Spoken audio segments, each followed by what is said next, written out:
I discovered my wife has been cheating on me with an old high school friend she reconnected with a few weeks ago. I have a complete log of their text messages, filled with all the sordid details.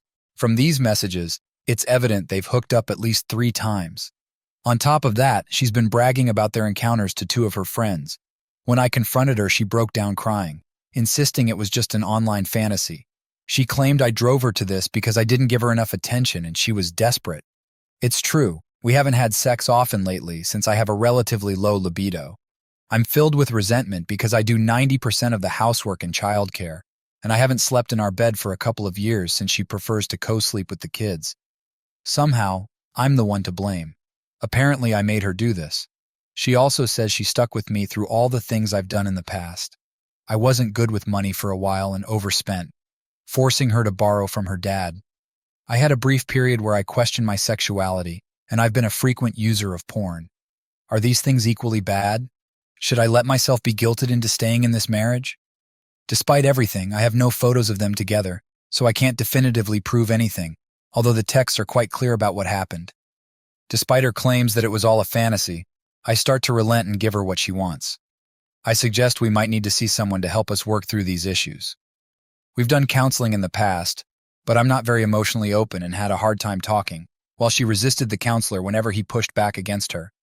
She wanted him to fix me, and didn't like being told she might have a role in our problems too. After our discussion, where she steamrolled me and offered to let me text her affair partner and friends for more info, I later found out from her messages that she was texting both her affair partner and one of her friends to see if they'd cover for her and say it was just a fantasy. I printed every message she sent him. Why would she use text to arrange a cover story? Unbelievable. I haven't confronted her about this yet, but it doesn't bode well for reconciliation. We tried to have makeup sex after I read about her cover-up attempts, but I struggled to maintain an erection because I kept thinking about what was said in those messages. I don't know about reconciliation. I was set to leave her, but her crocodile tears got to me. But this new revelation about her cover stories has reopened everything. I'm at a loss. She makes more money than I do. We have a house, kids, and I need to have them at least 50 since I'm a very involved parent. I'm worried my low-paying job will make that difficult. Any advice? Update. My last hope of reconciliation is shattered. I had a suspicion my wife would use her last opportunity to stray before returning to full-time work next week. Plus, her affair partner usually has Fridays off, making it easy for them to meet. And guess what? I was right. Despite her claims of wanting to reconcile, she continued to contact her affair partner and tried to meet him for lunch today. He shut her down, saying it would be a bad idea. Now she's upset about being rejected by 2 men. I can't believe what's happening. But before you call me a doormat, my resolve was strong yesterday and only got stronger today. I'm meeting with lawyers next week. I'm not sure if I should even bother confronting her about this. I've lost all hope. Remember, for those considering reconciliation, trust but verify. Update. I'm so angry right now. My wife went to see her doctor today. When I got home, she told me she shared her story with the doctor, who apparently agrees with her that she had no choice but to do what she did and shouldn't take any blame. She also told the doctor that I've been talking to my dad about her affair, and the doctor thinks I was wrong to do that. But what the heck? This is my dad. I have one friend in town who's supportive but not very insightful. Who else am I supposed to talk to? I can't turn around without bumping into someone who doesn't know all my dirty laundry, since my wife loves offloading our relationship problems onto her friends, and she knows it bothers me.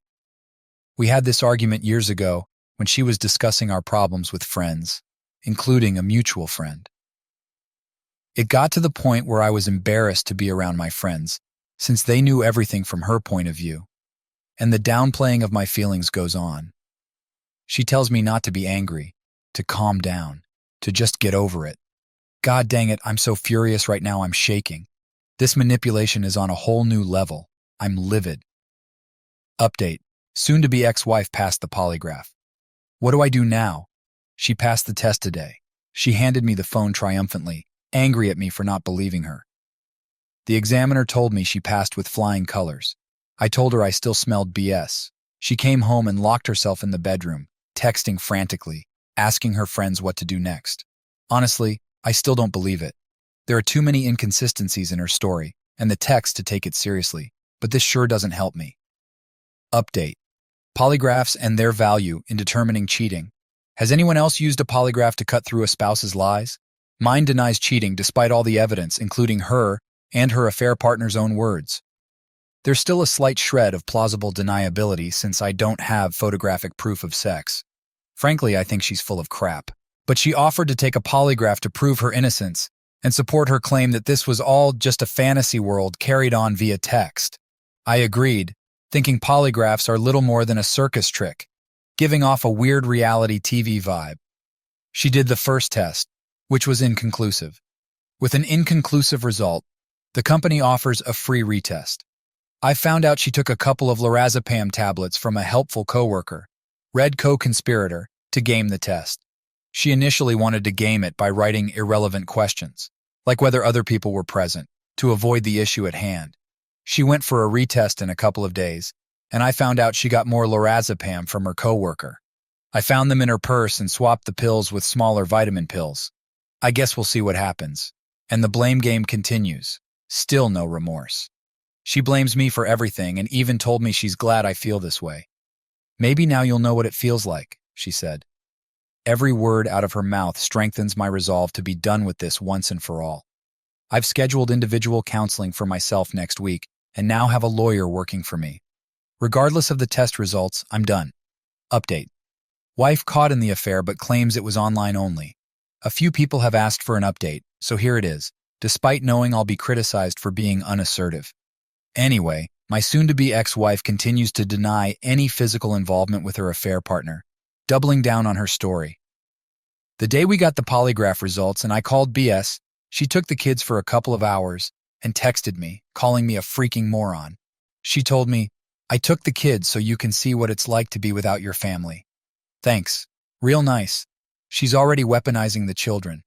Keep in mind, I haven't sworn at her, yelled at her, or called her names through all this. She's done all three. To top it off, I gray-rocked her for a week, sleeping in the basement. She started saying I was treating her horribly because I was giving her the cold shoulder and not giving her attention. Yet she blames me for everything, lies to me, makes me the butt of all her workplace jokes. And somehow, I'm the one treating her horribly. She was still in constant contact with her affair partner until last Friday. Even in the text informing him she wouldn't be contacting him, she qualified it by saying, "For a while." No, this is not for a while. This is permanent. She just doesn't get it. She claims this was strictly online, and because it was online, it's not a relationship. Really? Not a relationship? She has a personal history with this guy.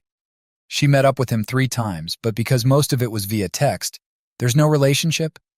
She even posted on Facebook on Friday something to the effect of, "You don't realize how important someone is until you can't talk to them anymore." Somehow I doubt she's talking about me. I found out today she's telling her friends she misses him so badly. Funny she'd say that if it wasn't a relationship. Her coworkers are also looking for other ways to get her in contact with him via email or other means. This is definitely not over. Last week, a coworker admitted she was lying on the polygraph. She said, "Well, actually, I was lying. I'm pretty good. I could be a criminal. I should rob a bank. I'd pass the test."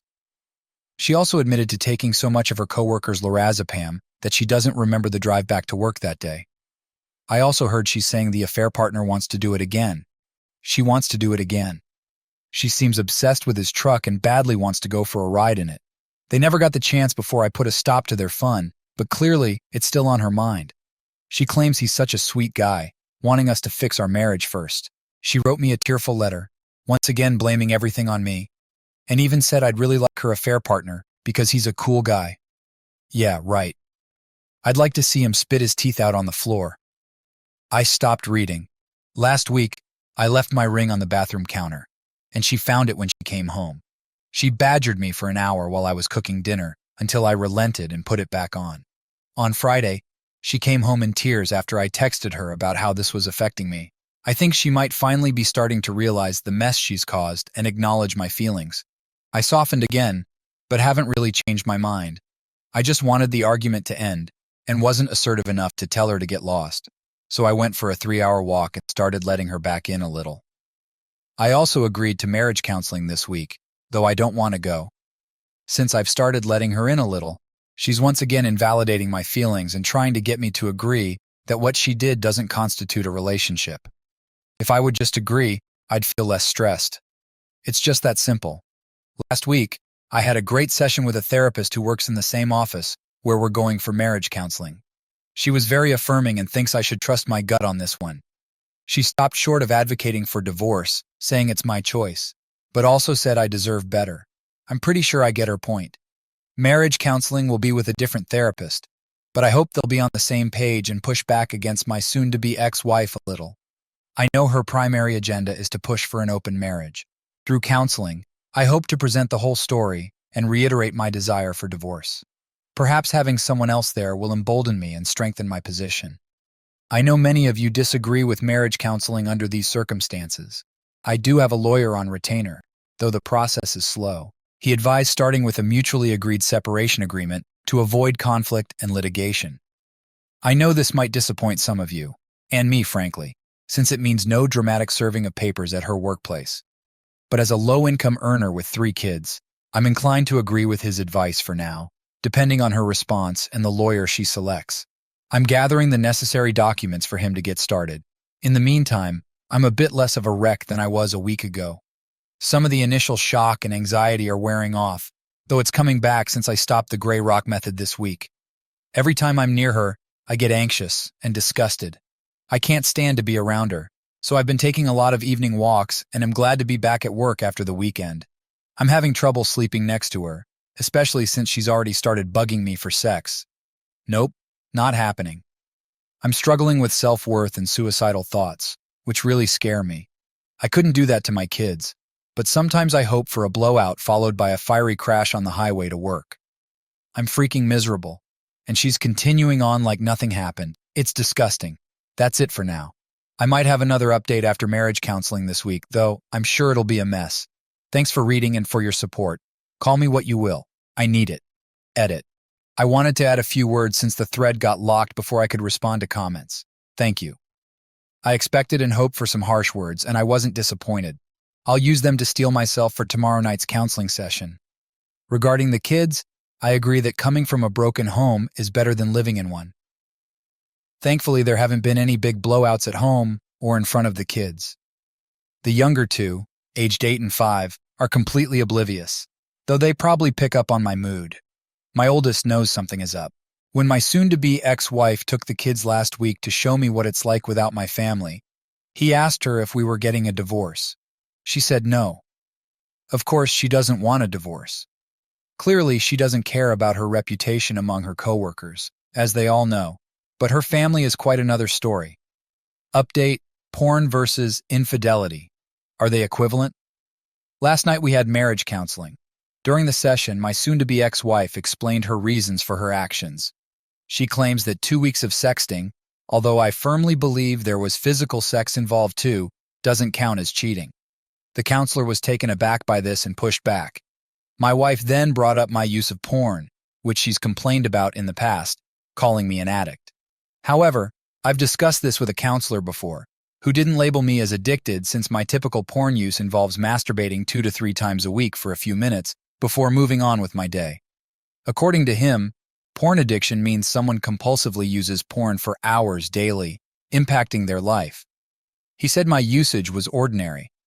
In our marriage counseling, the counselor suggested that porn could be seen as infidelity. Now my wife is using this to say, see, we've both been unfaithful. We should just put it all behind us and move on. She's very impatient for me to get over it. I've never hidden or lied about my porn use, and at various times in our relationship, she's used it and even brought it into the bedroom. It's never been seen as infidelity until now, as she's weaponizing it. I don't understand her motives here. I told her I have information that she lied on the polygraph to her coworkers, and there's a mole feeding me information. She was furious at the revelation, and this morning demanded to see my phone after claiming the mole emailed her. I refused. Now she's sending me sweet text messages saying she loves me and twisting what she said to her coworker about the test. It's all lovey-dovey, and I just don't get it. I also found out she's texting her affair partner again, this time using a coworker's phone. Is porn equivalent to sexting with another man over the course of a month even if it was just sexting? Or am I just crazy? Is this another manipulative tactic? Update. I'm officially second best. Plan B. I came across a notebook my soon-to-be ex-wife has been writing in, comparing me and her affair partner. Naturally, he has more qualities than I do. She lists 12 things to my 6. At least I'm better looking. I cook, clean, do whatever she wants, and I'm a good father. He has a manly job, a higher wage, a manly truck, awesome sex, passion, intensity, etc. It sounds great, doesn't it? Maybe I was once these things too, but after 16 years of marriage, I guess you get complacent. This looks like the honeymoon phase of a new relationship. I'm just a librarian, a former soldier, but whatever. Male librarians are rare, and to her and her friends, this probably means I'm gay or something less than. Alongside that is some teenage girl love poetry she's written about him, about how he makes her feel alive and fills the void, but won't let anyone in. She's desperate for a relationship with him, but he's content with just sex and doesn't want anything more. What does that make me? Officially second best. Plan B. The fallback guy? It feels like a stab in the heart.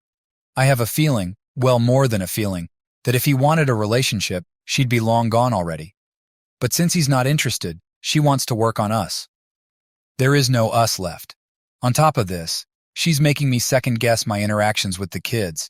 She's jealous of them and the attention they get from me, especially my daughter. But they're young, 11, 8, and 5. It's not like I lavish attention on them constantly.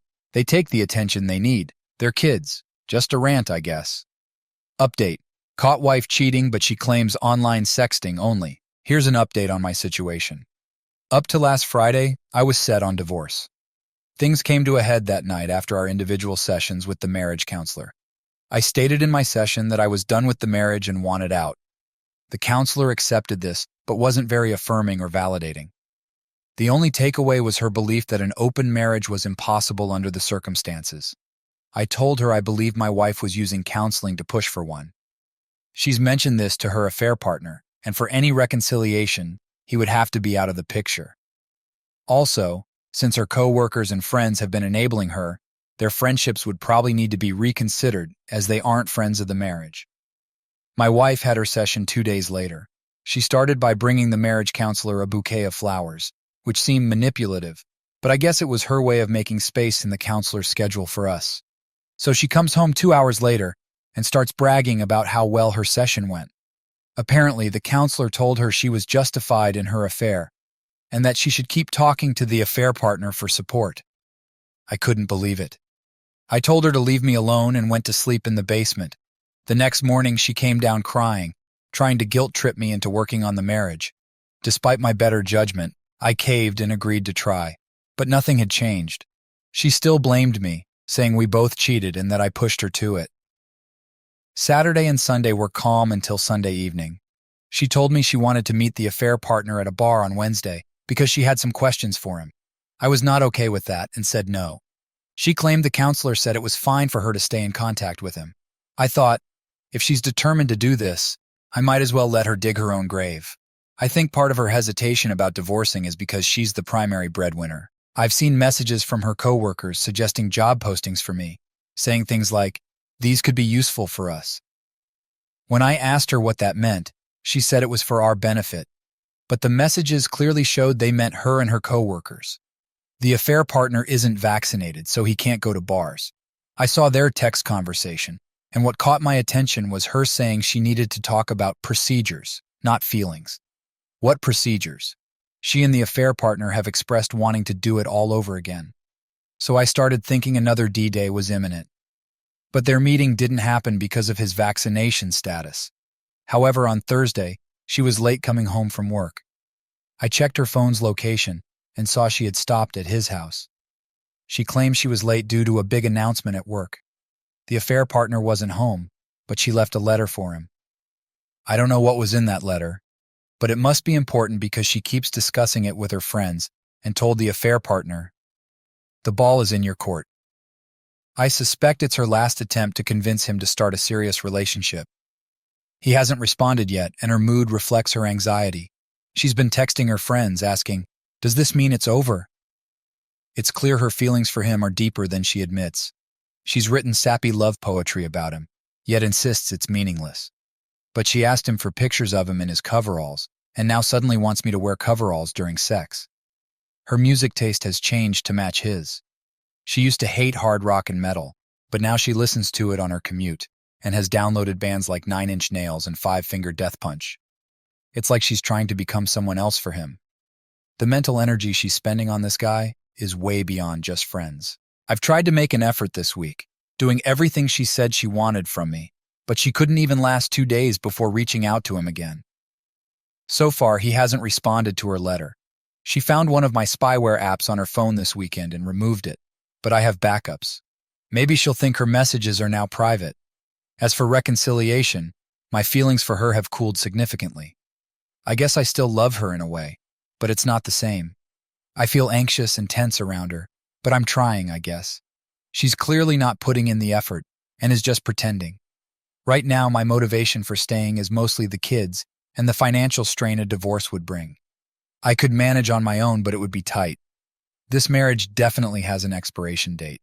At least I can tell the kids I tried. I'm still preparing for the divorce, gathering documents, which is complicated since some have to come from her. Her friends are also portraying me as sneaky and potentially violent.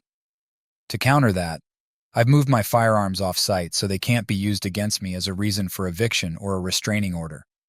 This week, I need to meet with a mortgage broker to see what kind of loan I might qualify for on my own. Her father has now jumped into the mix, giving her outdated advice on divorce and custody. He's convinced her that I'll have to walk away with nothing and that she should go for full custody of the kids, leaving me without even the equity in the house.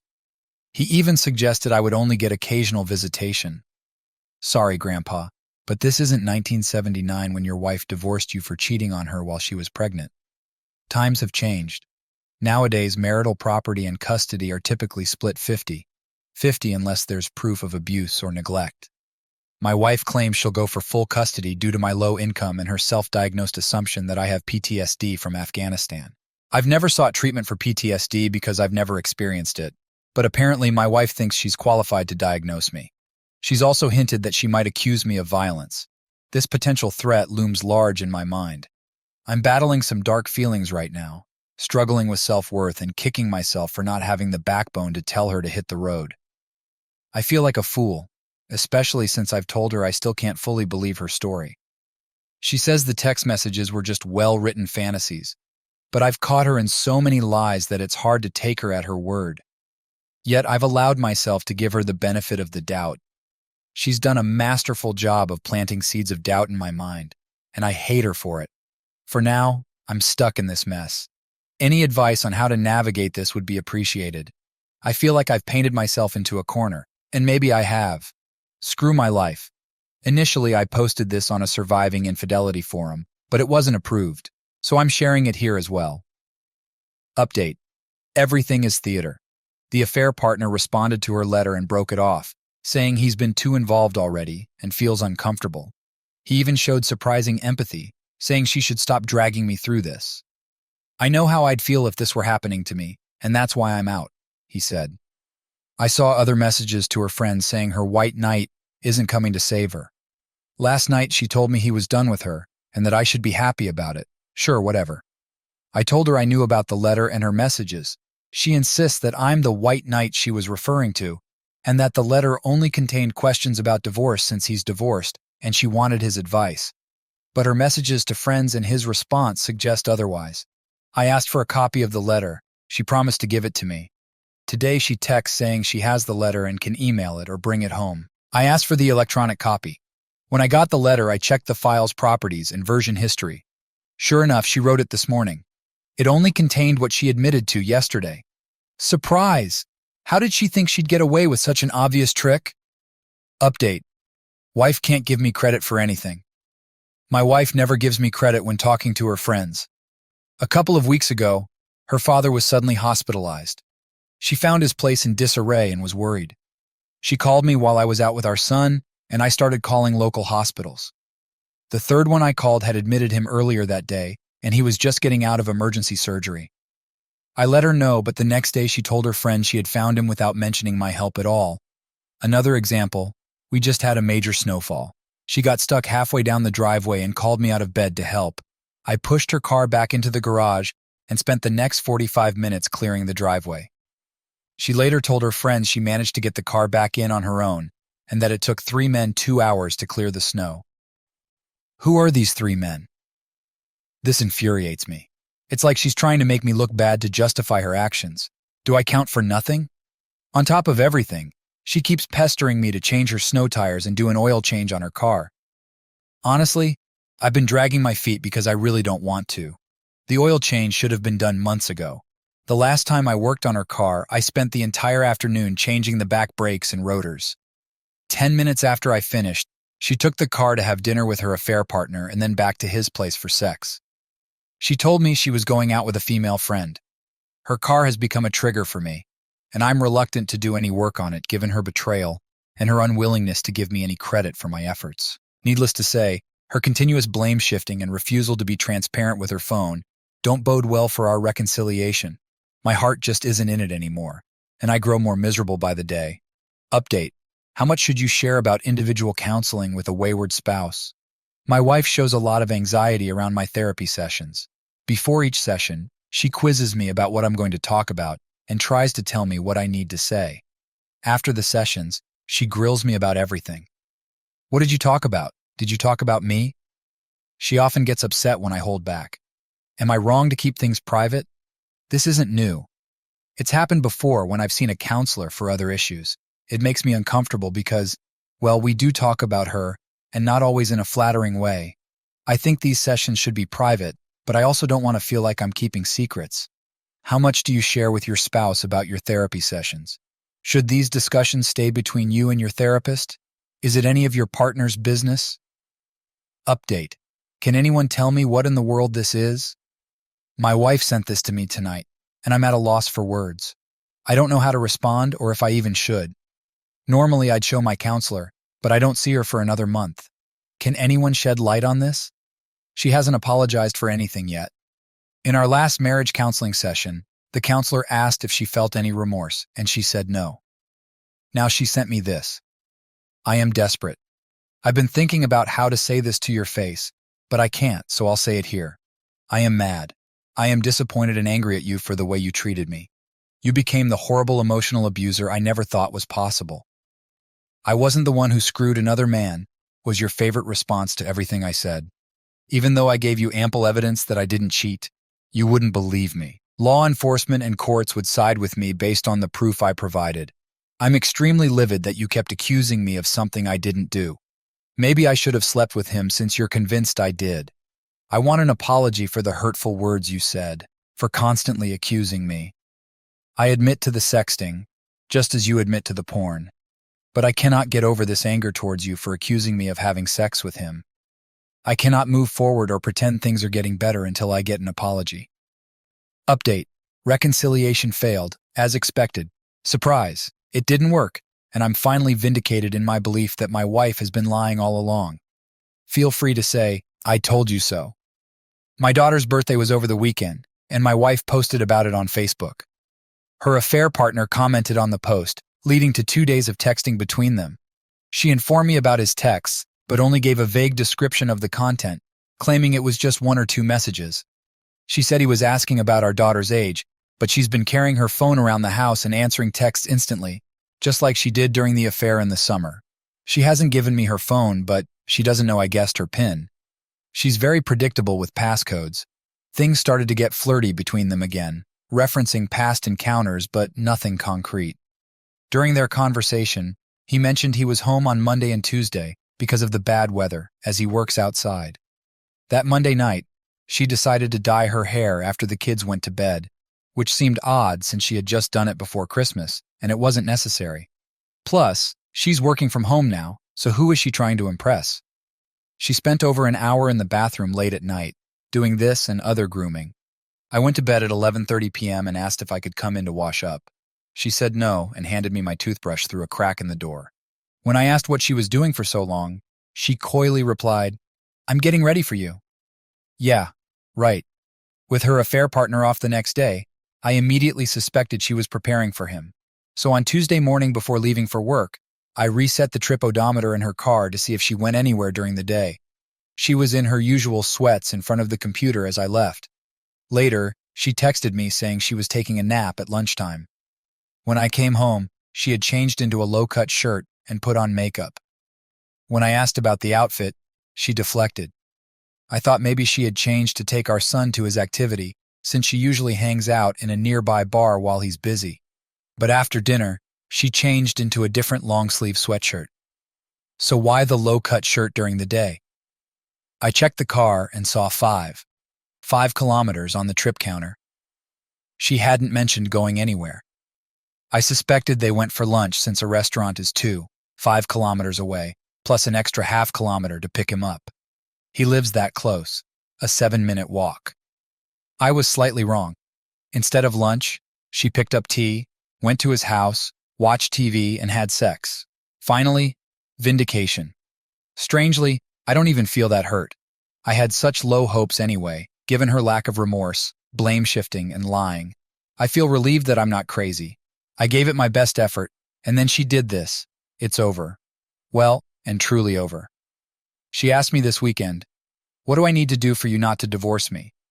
I said, "Don't invite other men into our relationship." 2 days later, here we are. I don't think it's worth confronting her. I don't want to reveal how I know all this.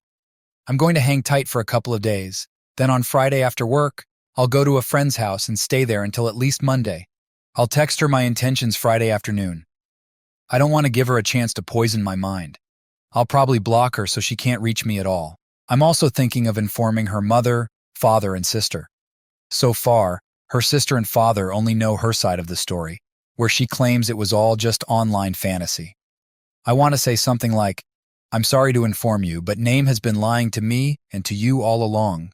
She met Naeem on Tuesday and had sex with him despite our attempts to reconcile. I will be initiating a divorce. Thank you for welcoming me into your family and for your many past kindnesses. Please support her and the kids through whatever follows. Have a nice life." No one has heard my side of the situation yet, and I want to challenge her control of the narrative, especially with those closest to us. At least I can say I tried. I was genuinely trying, despite my lack of optimism, and even she told me and some of her friends that things were getting better. Then she goes and does it all over again. Whatever responsibility I felt for her affair previously, I no longer do. I committed myself to reconciliation, and she clearly did not. This time, it's most definitely on her. I am done. There will be no further efforts from me. She has shown she is simply not worth it.